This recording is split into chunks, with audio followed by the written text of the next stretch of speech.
Hello दोस्तों, नमस्कार। कैसे हो आप दोस्तों? आज हम एक्सप्लेन करने वाले हैं एक हॉरर मूवी को। दोस्तों, ब्रह्म युग। दोस्तों, इस कहानी की शुरुआत 17वीं सदी में हुई थी, जब एक भूखा प्यासा आदमी खाना और घर की तलाश में एक खंडर महल में चला जाता है। लेकिन उसे जल्दी पता चल जाता है कि वहां पर रहने वाले लोग और वो जगह जैसा दिखता है वैसा नहीं है। क्या वो आदमी वहां से निकल पाएगा या नहीं, यही देखेंगे आज की इस कहानी में। दोस्तों, आज हम एक्सप्लेन करने वाले हैं 2024 में रिलीज हुई हॉरर मूवी ब्रह्म युग। साथ ही इस वीडियो को देखते देखते आप चैनल को सब्सक्राइब कर लें और वीडियो को लाइक जरूर से कर लें। कहानी शुरू होती है 17वीं शताब्दी साउथ जंगल को दिखाते हुए। जंगल में हम थेवान को देखते हैं जो अपने दोस्त के साथ वहां पर आग जलाते हैं, और लेकिन तभी उनके दोस्त को कुछ आवाज सुनाई देती है।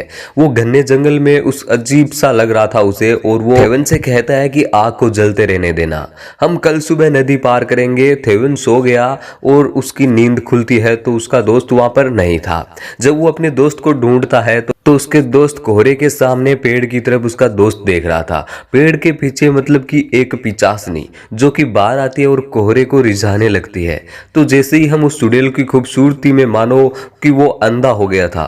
थेवन डर के मारे वहां से भाग जाता है और वो असली में एक पिचास थी और वो कोहरे को मार देती है। अगली सुबह जब थेवन को होश आता है तो वो नदी पार नहीं कर पाता क्योंकि बहाव बहुत तेज था, और जंगल में वो रास्ता भटक जाता है और खंडर महल तक पहुंच जाता है। उसके आंगन में कोई भी नहीं था। वो एक नारियल उठाकर उसे तोड़ने लगता है। तब एक आदमी उसे पूछता है कि तुम यहाँ क्या कर रहे हो? थेवन उससे कहता है कि मैं यहाँ जल्दी से चला जाऊंगा। लेकिन वो आदमी कहता है कि यहाँ तक आ गए हो आप, अब कहीं नहीं जा पाओगे। वैसे कौन सा महीना चल रहा है? थेवन कहता है कि बरसात का महीना शुरू हुआ है। अभी उस आदमी का मालिक एक कमरे से उसे पूछने लगता है कौन आया है बाहर। तभी वो अपनी छड़ी लेकर बाहर निकलता है और वो एक बाहरी आदमी को देखकर काफी खुश था कि चलो कोई मेहमान तो आया, और वो उसका स्वागत करता है। थेवन अपने बारे में बताता है कि वो एक गायक है और वो महल में गाना गाया करता था। जब दंगे शुरू हो गए तो अपनी जान बचाकर वहां से भाग निकला, और इसलिए वो नदी पार करना चाहता है। और ये खंडर महल में जिस आदमी का है उसका नाम है कोटुमुन पोती, और वो एक थेवन से कहता है कि एक गाना गाकर सुनाओ। थेवन गाता है और वो उसे इतना अच्छा गाना गाता है कि मालिक को उसका गाना बहुत पसंद आया और वो उसकी तारीफ भी करने लगता है। जिसके बाद नौकर को काफी जलन होती है। ये देखकर मालिक अपने नौकर से कहते हैं कि एक मामूली सा नौकर संगीत के बारे में क्या ही जाने। मालिक उससे कहते हैं कि तो मुझे बहुत पसंद आए, तुम चाहो तो यहाँ रह सकते हो और हमारे साथ खाना भी खा सकते हो। जब मैं कहूँ तो गाना गाकर सुना देना। थेवन मन से खुश हो गया था, लेकिन वो हमेशा के लिए यहाँ नहीं रह सकता। मालिक नाराज हो जाते और कहते हैं कि मैं तो तुम्हारी मदद कर रहा हूँ और तुम मुझे ठुकरा रहे हो। थेवन मालिक की बात मान जाता है और मालिक उसे अंदर बुलाते हैं। थेवन कहता है कि मैं छोटी जात का हूँ, क्या मैं अंदर आ सकता हूँ? मालिक हंसते हुए कहते हैं कि मैं इन सब बातों में नहीं मानता। तो नौकर थेवन को कमरा दिखा देते हैं और वो बहुत ही डरावना दिख रहा था। नौकर उसे बोलते हैं कि दक्षिण दिशा की तरफ कभी मत जाना, हो सकता है कि तुम्हें अजीब सी आवाजें सुनाई देगी, पर उस पर ध्यान मत देना। थेवन अपने कमरे को देखकर काफी खुश था और नौकर उसे बता देता है कि यहाँ इससे पहले एक वैद्य रहते थे। अब वो दक्षिण की तरफ चले गए हैं खजाना ढूंढने, लेकिन तब से उन्हें किसी ने नहीं देखा। शाम के समय फिर से थेवन गाना गाता है और मालिक को सुनाता है।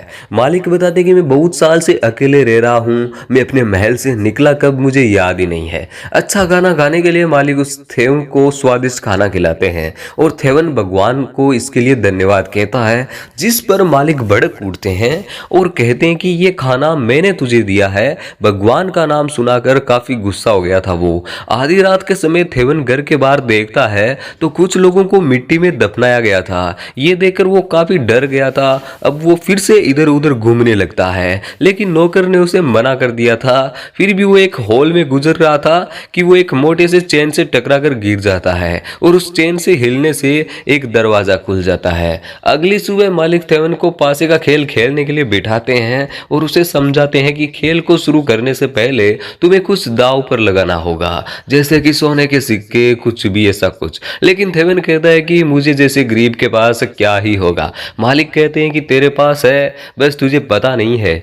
थेवन सोचता पूछता है, मालिक उसे कहते हैं कि तुम्हारे पास समय है और मुझे वो समय चाहिए। समय किसी के लिए सबसे कीमती होता है। मालिक चाहते हैं कि वो थेवन अपना बाकी का समय है वो यहीं पर बिताए, जिस पर थेवन घबरा जाता है और कहता है कि मुझे यहाँ से जाना होगा, मैं ये खेल नहीं खेल सकता। लेकिन बड़ी चालाकी से मालिक खेल की शुरुआत कर देते हैं और खेल का जो नतीजा निकलेगा वो तो भुगतना ही पड़ेगा। पहले तो थेवन जीत गया था, लेकिन अपनी अदृश्य शक्ति से मालिक खेल फास के पासे पलट देते हैं और थेवन हार जाता है। मतलब कि अब उसे यही रहना होगा जिंदगी भर के लिए। थेवन नौकर से बात करता है जो खाना बना रहा था और थेवन मालिक की बहुत तारीफ करता है और कहता है कि कैसे गरीब के साथ वो इतने अच्छे से पेश आए हैं। लेकिन नौकर हंसता और कहता है कि जो दिख रहा है वैसा कुछ नहीं है। जब रात में मालिक और थेवन खाना खा रहे थे तो मालिक पूछते हैं कि तुम्हारे और नौकर के बीच में कोई दिक्कत है क्या? क्या वो मेरे बारे में कुछ कह रहा था क्या? लेकिन वो झूठ कहता है कि उसने आपके बारे में कुछ नहीं बताया। मालिक कहते हैं कि तुम्हें देखकर मुझे मेरा पुराना नौकर याद आता है। पहले तो वो बहुत अच्छा हुआ करता था, लेकिन उस नौकर ने उसे बहला फुसला दिया था। उसका दिमाग खराब हो गया था, इसलिए मैंने उसे सुला दिया दक्षिण की तरफ। उसकी कब्र है, वो वहीं पर सो रहा है। ये सुनकर थेवन थोड़ा सा घबरा गया था। नौकर जैसे ही वहां आता है, मालिक उसे कहते हैं कि इसके लिए और खाना ले आए। नौकर कहता है कि पूरा रसोई खाली हो गया है, थोड़ा सा भी खाना नहीं है।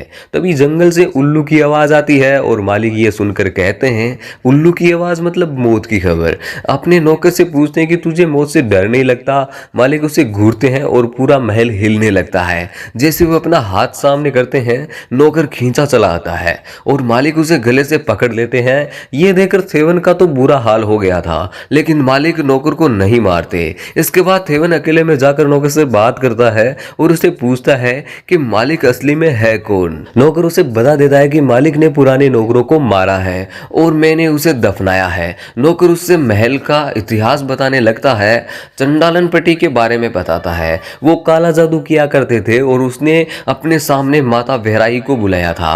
उसकी भक्ति से खुश होकर माता ने उसे एक जादुई बक्सा दिया था।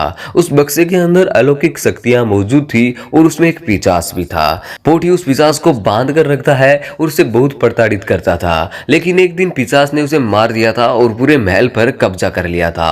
महल में रहने वाले लोगों ने उस पिचास को मार डाला।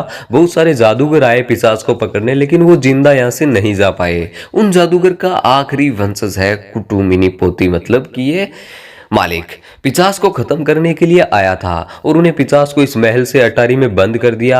नौकर थेवन से कहता है कि देर रात अगर तुम घूमे तो तुम्हारे लिए मुझे भी एक गड्ढा खोदना पड़ेगा।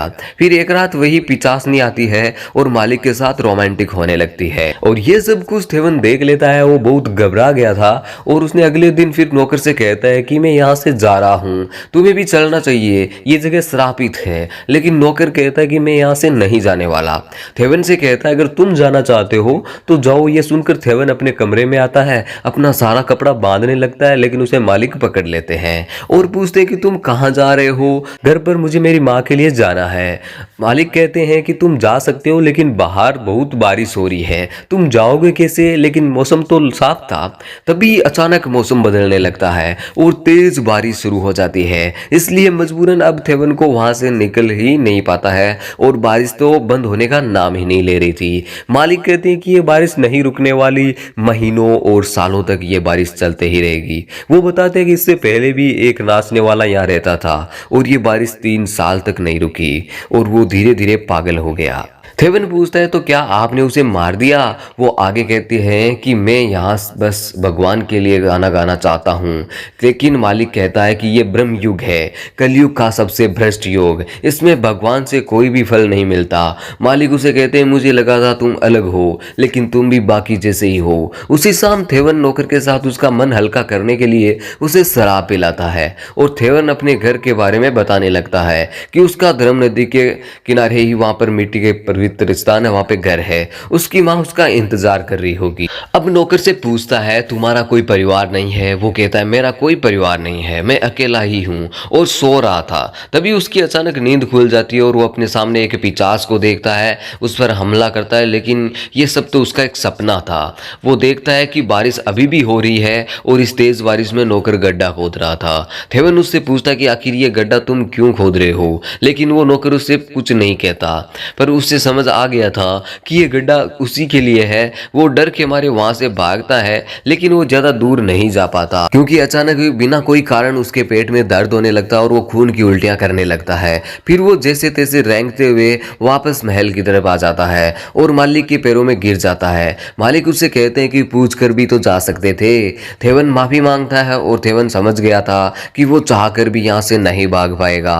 नौकर उसे बता देता है कि तुम अकेले नहीं हो, यहाँ जो भी आया है वो यहाँ से कभी नहीं गया है। ये जगह एक जाल है, जितना इससे दूर भागोगे उतना ही उलझते चले जाओगे। नौकर उसे ये भी कहता है कि तुम अपने धीरे धीरे अपने पुराने दिनों के बारे में भूल जाओगे। अब उसे कुछ खाने के लिए देता है ताकि उसका दर्द कम हो जाए। देखते हैं कि धीरे धीरे थेवन सब कुछ भूलने लगता है। उसे ऐसा लग रहा था जैसे उसके आए हुए अभी कुछ ही दिन हुए हैं, लेकिन महीनों गुजर गए और उसे तो अपना नाम भी याद नहीं।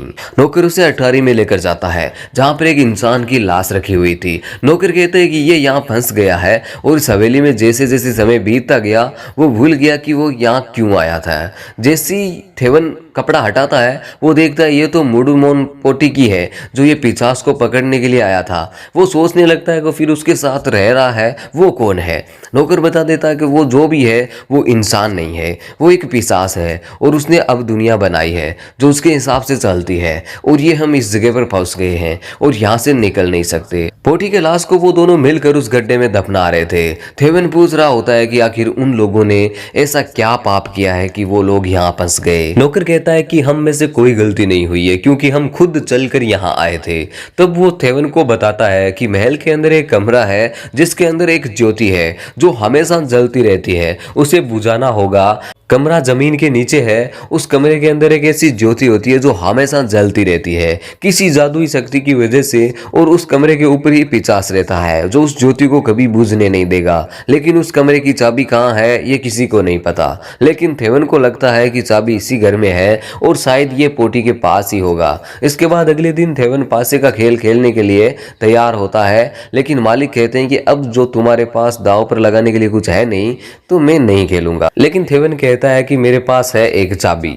ये सुनते ही मालिक अपने कमरे में चाबी ढूंढने लगते हैं जो थेवन देख लेता है और मालिक से पूछता है कि तुम्हारे पास कौन सी चाबी है। थेवन चालाकी से जवाब देता है कि मेरे भाग्य की चाबी आपके हाथों में है, मुझे यहाँ से निकलना है। लेकिन मालिक खेल खेलने के लिए तैयार नहीं होते। नौकर थेवन को बता देता है कि अगर ये घर गिर गया तो चाबी कभी नहीं मिलेगी और वो कमरा भी नहीं खुलेगा। थेवन एक प्लान बनाता है और नौकर से कहता है तुम्हें अपने मालिक के लिए आज रात एक आखिरी स्वादिष्ट खाना बनाना होगा, बस आखिरी बार, उसके बाद यहाँ से हम निकल जाएंगे। नौकर मान जाता है, लेकिन वो कहता है कि अगर तुम पकड़े गए तो मैं तुम्हारी मदद नहीं कर पाऊंगा। जब नौकर खाना बना रहा था तभी मालिक पहुंच जाता है और उसे गले से पकड़ लेते हैं और पूछता है मेरा शराब तुमने उसे क्यों पिलाया। और वो नौकर से पूछता है कि उस आदमी के लिए तुम गड्ढा कब खोदोगे। नौकर डरते हुए कहता है कि मैं जल्दी कर दूंगा। अब आखिरकार रात का समय हो जाता है और थेवन अपने मालिक को गाना गाकर सुनाता है और अपने मालिक से कहता है कि मैं आपका असली रूप देखना चाहता हूँ। हंसते हुए कहते हैं वो कि ये समय नहीं आया है, जब समय आएगा तो पता चल जाएगा। मालिक थोड़े समय के लिए सो जाते हैं और थेवन उनके कमर के आसपास चाबी ढूंढने की कोशिश करता है, लेकिन मालिक देख रहे थे और वो उसे गले से पकड़ लेते हैं और अपना मुंह खोलते हैं जिसके अंदर तेज रोशनी आ रही थी। अब उसकी आत्मा को खींचने ही वाले थे, लेकिन तभी वो देखते हैं कि उसके कमर में वो चाबी था ही नहीं और देखते हैं कि नौकर पहले ही वो चाबी लेकर गया है और वो उस ज्योति के पास पहुंच जाता है और उस ज्योति को बुझा देता है। जैसे ही चारों तरफ अंधेरा फैल गया था, थेवन नौकर को जाकर उसके गर्दन पर चाकू रख देता है क्योंकि उसे काफी गुस्सा आ रहा था। नौकर ने उसे चारे की तरह इस्तेमाल किया, उसकी जान भी जा सकती थी। तभी उन्हें एक भयानक चीखने की आवाज सुनाई देती है। नौकर कहता है कि वो पिशाच अभी बहुत कमजोर है। इसके बाद वो कमरे की तरफ बढ़ने लगते हैं और थेवन को समझाता है रहता है कि पिशाच जो भी कहे उसकी बात मत सुनना, वो जो भी बोलेगा झूठ बोलेगा। वो लोग उस तहखाने वाले कमरे में जाते हैं और नौकर अपने मालिक को आदेश देता है सामने आने के लिए। मालिक भड़क जाते हैं और अपने नौकर से पूछता है तू होता कौन है मुझे आदेश देने वाला। नौकर कहता है कि मेरे रगों में डोमेन पुटिका का खून दौड़ रहा है। यह सुनकर थेवन का होश उड़ जाता है और वो पिशाच कहता है कि मैंने अपने हाथों से पोटी के परिवार को खत्म कर दिया है। नौकर कहता है कि मैं कोटिपोन का पोता हूँ, बेटा हूँ और मैं यहाँ तुझे पकड़ने के लिए आया हूँ। दोनों मिलकर उस पिशाच पर मतलब उस मालिक पर हमला करते हैं, लेकिन उस पिशाच को कुछ भी नहीं नहीं होता। अब पिशाच उन्हें उठाकर फेंक देता है और जब थेवन को होश आता है तो वहां पर कोई भी नहीं था। वो आगे बढ़ता है और एक भूल भुलैया में फंस जाता है, मतलब कि पिशाच उन्हें अपनी दुनिया से बाहर नहीं निकलने देगा। थेवन डर के मारे रोने लगता है क्योंकि उसे लग रहा था कि वो मरने वाला है। तभी उसका मसाल भी बुझ जाता है। नौकर अपना हाथ काट कर अपने सामने खून गिराता है। फिर वहां पर पिशाच पहुंच जाता है और उस नौकर को बेटा कहकर बुलाता है और बचपन से उसे छोड़ देने को लेकर उसे माफी मांगता है। लेकिन इतनी आसानी से वो नौकर पिशाच के चुंगल में नहीं फंसने वाला था। फिर वहां पर थेवन भी आ जाता है और नौकर थेवन से कहता है कि माता का बक्सा उठा लो और उसे खुला ही रखना क्योंकि उस पिशाच को कैद करना है। लेकिन पिशाच उसे भटकाने लगता है और कहता है कि अगर तुम उस बक्से को खोले तो तुम मर जाओगे। थेवन ये सुनकर घबरा गया था, लेकिन नौकर उसे कहता है कि उसकी बात मत सुनो। पिशाच जैसे ही नौकर पर हमला करने वाला है, थेवन वो अपने चाकू से पिशाच के चेहरे पर वार करता है और नौकर की जान बच जाती है। नौकर उसे उसकी अंगूठी ले लेता है और मालिक उसे कह रहा होता है कि इस शक्ति को ग्रहण करने का तुम्हारा कोई अधिकार नहीं है क्योंकि तुम्हारे लिए ये किसी श्राप से कम नहीं होगा। नौकर अपने मालिक पर आग लगा देता है जिससे कि वो जलकर खाक हो जाता है। शरीर जलने के बाद अंदर से पिशाच बाहर आ जाता है और नौकर थेवन से कहता है बक्सा खोलकर तैयार हो जाओ। नौकर आगे बढ़ता है और पिशाच से कहता है कि अब मैं तुम्हारा मालिक हूं। और वो अंगूठी पहनने वाला था, लेकिन थेवन नौकर को रोकता है क्योंकि जैसे ही शक्ति उसे मिलेगी वो श्रापित हो जाएगा। लेकिन नौकर उसे कह देता है कि अगर तुमने मेरे रास्ते में आए तो मैं तुम्हें मार डालूंगा। इसके बाद दोनों में लड़ाई होने लगती है और वो अंगूठी थेवन को मिल जाती है, जिसके बाद पूरा महल गिरने लगता है। अगले दिन हम देखते हैं पूरा महल ढह गया था और आखिरकार थेवन ग्राफिक से बाहर आ जाता है। तभी उस पर नौकर हमला कर देता है और उसे बहुत मारता है। लेकिन तभी वो देखता है कि थेवन जो है वो अपने बाएं कान में सोने की बाली पहनता था, अब वो उसके दाएं कान में है। और तब उसे एहसास हो जाता है कि महल गिरने के बाद थेवन तो मर गया था और अब वो पिशाच थेवन के शरीर के अंदर है। ये जानने के बाद नौकर वहां से भागने लगता है। नदी पार करने वाला था पर कुछ सोल्जर वहां आ जाते हैं और उस नौकर को गोली मार देते हैं। थेवन एक नदी के किनारे आता है जिसके अंदर वो पिशाच था। वो उस अंगूठी को पहन लेता है, जिसके बाद वो पानी में खुद को देखता है, लेकिन उसकी झलक जगह अब अपने मालिक को देख रहा था और वो पिशाच अब खुला घूम रहा है अपने अगले शिकार की तलाश में। और इसी के साथ ये मूवी यहीं पर खत्म हो जाती है। दोस्तों वीडियो में कुछ पसंद आया हो वीडियो को लाइक करें, चैनल को सब्सक्राइब करें इसी तरह की और वीडियोस देखने के लिए। Thank you for watching.